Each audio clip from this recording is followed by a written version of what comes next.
ఇది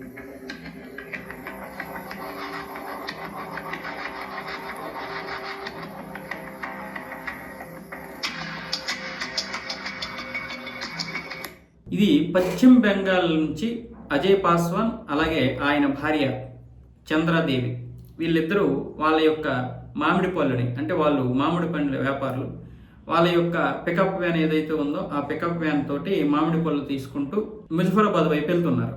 అంటే ఉత్తరప్రదేశ్ అనుకుంటా. అటువైపు వెళ్తుంటే మార్గం మధ్యలో యాక్సిడెంట్ అయింది. యాక్సిడెంట్ అయితే వాళ్ళిద్దరూ ఆ క్యాబిన్లో, ఆ డ్రైవర్ కూర్చున్నటువంటి క్యాబిన్లో ఇరిక్కిపోయారు. వాళ్ళ కాలు కూడా రక్తస్రావంతో అయిపోయింది, ఉండిపోయారు.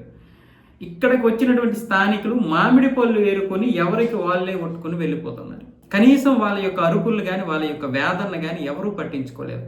ఎవరో ఒకరు వచ్చి మొత్తానికి పోలీసులకి ఇన్ఫార్మ్ చేస్తే 100 దీనికి కాల్ చేస్తే పోలీసులు తర్వాత వచ్చి వాళ్ళని తీసి ఆసుపత్రికి తీసుకెళ్లేలోగే ఆయన అజయ్ పాస్వాన్ గారు చనిపోయారు.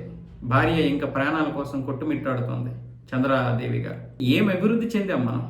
పాకిస్తాన్ వాడికంటే మనం ఏం తక్కువ ఈ విషయంలో? చెప్పండి, చెప్పాలి. ఇది కేవలం రోడ్ల మీద జరిగినటువంటి వ్యవహారం కాదు, మన ఇళ్లల్లో జరుగుతున్నటువంటి వ్యవహారం.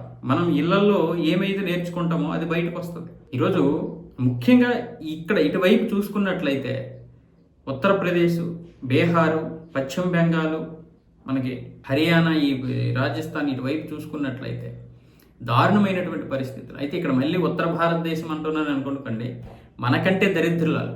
మనము కూడా పెద్ద పోటుగాలు మేమి కాదు. పిల్లలకి స్కూల్లో ఒక క్రమశిక్షణ చెప్పరు, మనము క్రమశిక్షణ చెప్పం. మన పిల్లోడికి ఎన్ని మార్కులు వచ్చాయి, ర్యాంక్ ఏంటి, ఇప్పుడు సిలబస్ ఎంతవరకు వచ్చింది, ఇప్పుడు ఏంటి, అటువైపు స్కూళ్ళు కాలేజీలు ఇదే, ఇంటర్ జాయిన్ అయితే ఎంసెట్ ఇదే తప్ప మనకి జీవితానికి ఒక మినిమం కావాల్సినటువంటివి ఏంటి కావాలనేది ఎవరూ నేర్చుకోలేకపోతున్నారు. మనమా ఒక యోగా నేర్చుకోం, మనమా ఒక క్రమశిక్షణ నేర్చుకోం, మనమా పిల్లలకి ఏం చెప్పం. ఇంట్లో ఒక 5 నిమిషాలు పూజ గదిలో కూర్చోబెట్టం, ఇంట్లో ఒక 5 నిమిషాలు ఒక పిల్లల్ని కిందకి కూర్చోబెట్టి కనీసం మాట్లాడడం. అంటే క్రమశిక్షణ ఎక్కడి నుంచి రావాలంటే స్కూల్ నుంచే రావాలి, మన ఇంటి నుంచే రావాలి. అందరం కలిసి మాట్లాడుకోవాలి. ఆ క్రమశిక్షణ అనేది మనమే పాటించాలి.